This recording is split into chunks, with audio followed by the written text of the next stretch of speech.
Hi all, in this video we're going to be looking at how to use SumProduct as a counter when you compare two ranges. So here's the challenge. You've got a data set that looks like this. Now you may go from number 1 to 2 to number 100, but essentially you've got a base or a baseline that you're trying to match, and you want to know what percentage is or what number is greater than your base number.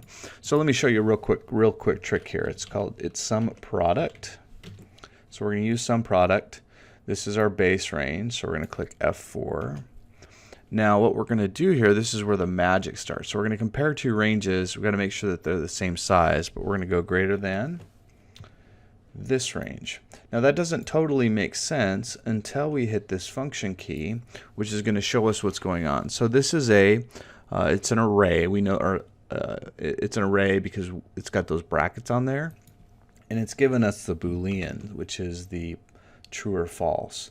So now all we need to do here is if we come in and we multiply this by 1, it essentially turns it into a bunch of ones and zeros. Now I know that my array is messed up. I said here they've got to be the same size, so I'm converting them to the same size, and lo and behold, we've got 5.